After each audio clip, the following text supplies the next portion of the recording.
presidente, o que ele está fazendo? Ele está dando conta de reeditar algumas dessas medidas provisórias. Outras, por exemplo, como a regularização fundiária, eu acho que não vai vir a medida provisória, porque tem um projeto de lei já vindo de dentro do Congresso. Agora, a medida provisória, como por exemplo do balancete empresarial, eu acho que se não foi editada, está para sair.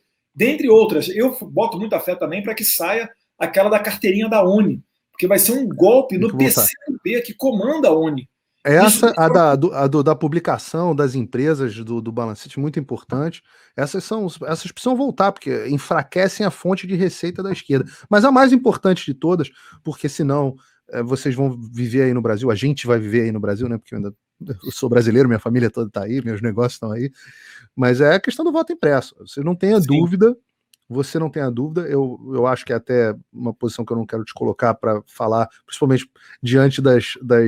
Nada, mas eu falo. Não, mas eu não te recomendaria que falasse muito sobre a questão da fraude nas eleições americanas, porque hoje existe uma tentativa de reestabelecimento aliás, uma tentativa de reestabelecimento não, uma manutenção do diálogo institucional Brasil-Estados Unidos, que eu não quero complicar, porque eu sou um grande defensor de que, apesar de eu pessoalmente achar o Joe Biden americano, o Joe Biden um desastre, se eu amanhã assumisse um cargo no governo, eu ia ser o maior puxa-saco do Joe Biden no mundo, porque você sai da sua posição de pessoa física e você entra na sua posição de pessoa jurídica e de relações institucionais entre dois países. Então, eu seria... você tem que pensar, quando você está na função pública, no melhor para o Brasil. Agora, sim.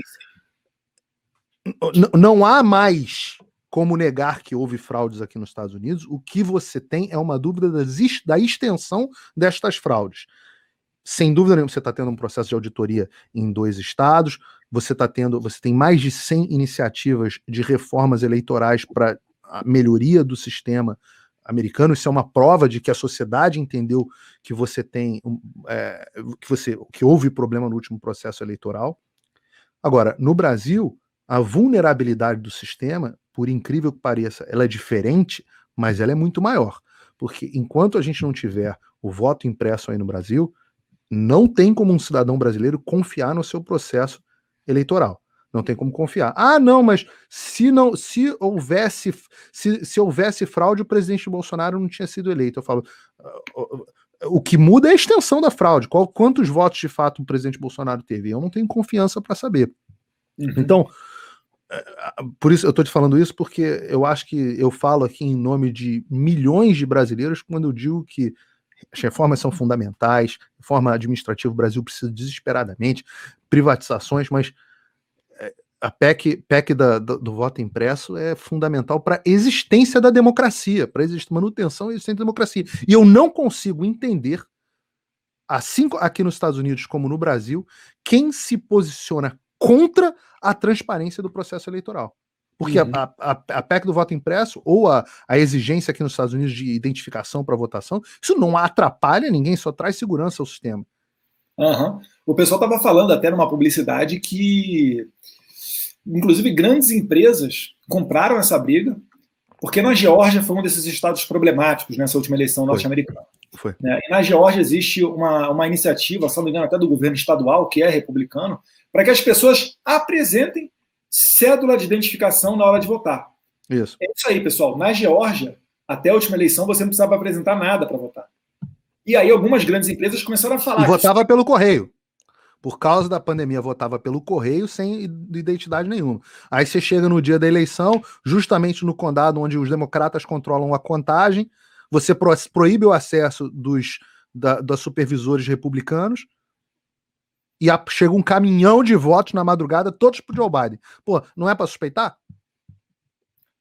Complicado, mas aí você que está falando, não sou eu. Eu que estou falando, não é você não.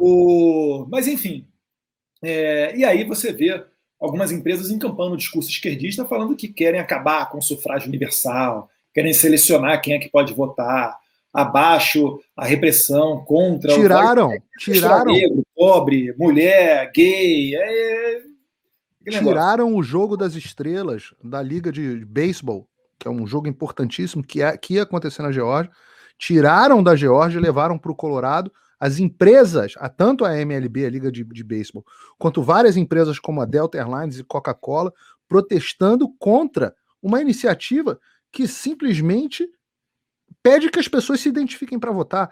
Aí eu digo o seguinte, não, mas isso é racista porque você dificulta o acesso das minorias ao voto. Eu falo, mas meu Deus, a identidade aqui é de graça para tirar?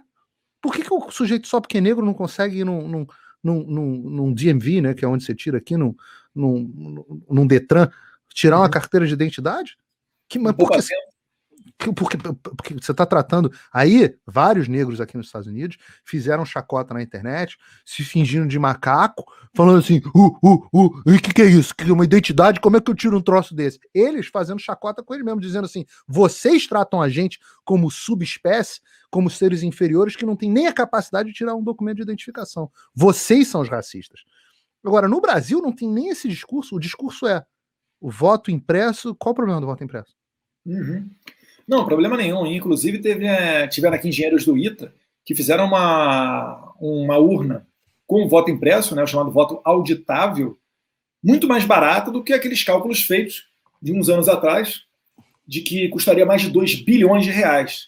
As cifras são muito inferiores a isso, mas ainda que custasse 2 bilhões de reais... Ainda que custasse. É o que tem. Né? Porque é o seguinte, quando o Congresso quer arranjar dinheiro, 2 bilhões para fundão eleitoral, para político fazer campanha, no meio da pandemia...